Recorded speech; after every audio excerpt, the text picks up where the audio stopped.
तरीके से पढ़ाई करते हैं। अनुभव की बात, सभी लोग आज अनुभव का शब्द चल रहा है। पहले तो सभी को 88वीं शिव जयंती की बधाई, क्योंकि 2 दिन बाद क्या है स्कूल में जो मनाए जाते हैं वो होने वाली है। 88वीं शिव जयंती तो हम बच्चों के हिसाब से है, बाकी 8 मार्च को शिवरात्रि का कार्यक्रम भी है। तो अनुभव की बात, जैसे सभी लोग अनुभव बता रहे हैं, तो हम भी कैसे ज्ञान में आए। हमारे यहाँ भी सत्संग का कार्यक्रम चलता था, जो भी आपके बीच में हमारे बैठे थे बिरजू भाई यूरेनिया से हैं, तो ये एक कमरे में सत्संग चलता था। पहले तो मंदिर में चलता था, तो मैं उस समय 98 के आसपास में मैं स्कूल जाता था, हाई स्कूल में।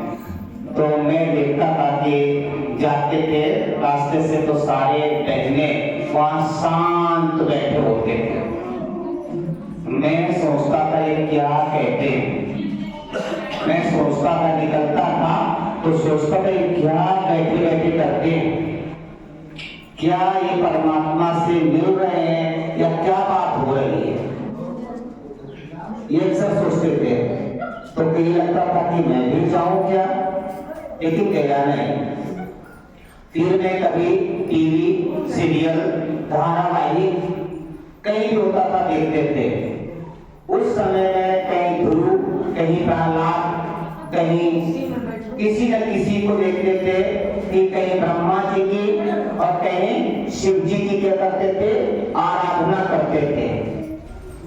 तो कहीं ब्रह्मा जी की, कहीं ओम नमः शिवाय, कहीं ओम ब्रह्म देवताय नमः स्वाहा करते थे और तपस्या करते थे, और कहीं शिव जी जो दिखाते थे कि शंकर जी के रूप में प्रकट हो गए, कहीं ब्रह्मा जी प्रकट हो गए और कहा वरदान मांग लो, और वरदान देके चले जाते थे। मेरे मन में भी ये लगता था कि अगर मैं भी शिवलिंग के पास बैठ जाऊं, हट करके बैठ जाऊं, क्या भगवान नहीं आएगा?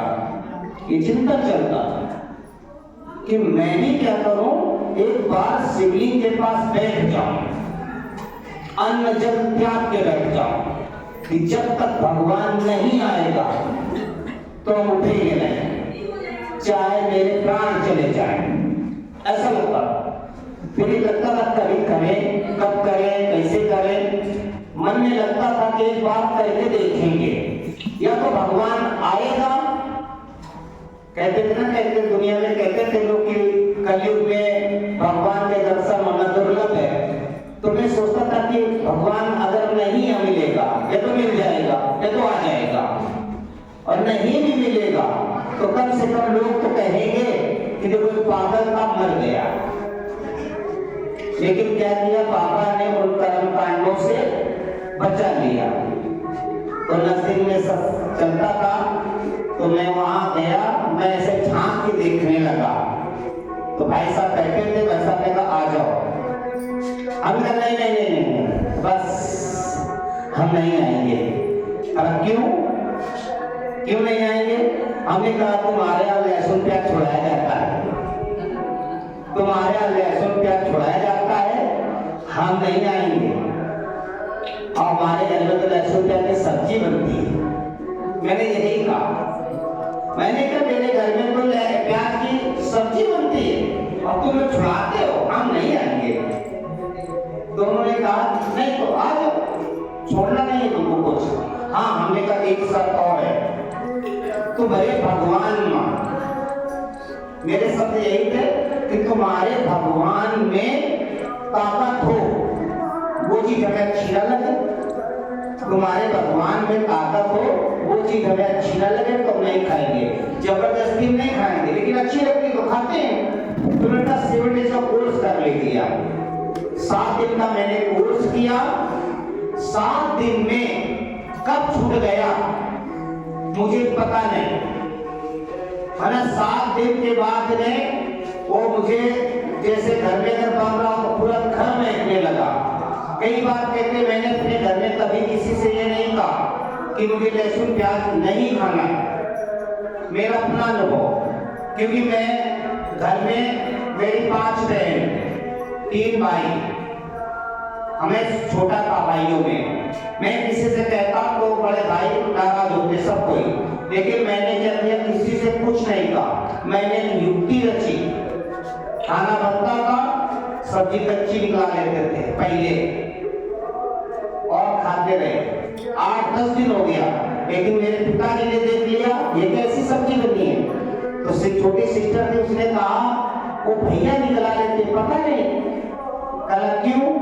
कल ये कम से कम 10-15 दिन से ऐसा खेल चल रहा है। तो उन्होंने कहा, पूछा तो मैंने कहा पता नहीं, मुझे लहसुन प्याज की सब्जी अच्छी नहीं लगती है, गंद लगती है। तो उन्होंने कहा आज के बाद लहसुन प्याज घर में नहीं आएगा। सन 99 से मेरे घर में लहसुन प्याज बनना बंद हो गया। मेरी सिस्टर की शादी हुई, लहसुन प्याज नहीं बना।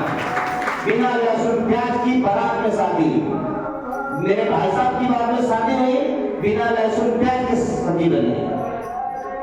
छोटी 2014 में छोटी सिस्टर की शादी हुई, लहसुन प्याज हम लोगों ने यूज नहीं किया। हम लोगों ने तो नहीं खाया, लेकिन यूज ही नहीं किया। किसी को कोई प्रॉब्लम नहीं। जैसे लोग कहते हैं कैसे क्या होगा, हलवाई मुझसे बोलने लगा ये नहीं पड़ेगा, मेरी जिम्मेदारी नहीं है। हमने कहा तुम्हारी जिम्मेदारी कुछ नहीं, जैसा कहते हो वैसा करते रहिए और कोई प्रॉब्लम नहीं, किसी ने कुछ नहीं कहा। तो ये सब बाबा की कमाल है ना? बाबा की कमाल है। और बाबा क्या करता है, अच्छी तरीके से सब कुछ करवाता है। जब दृढ़ संकल्प करते हैं तो क्या है, सारी समस्या रास्ता छोड़ देती है। तो अभी क्या है, कार्यक्रम को आगे बढ़ाना है।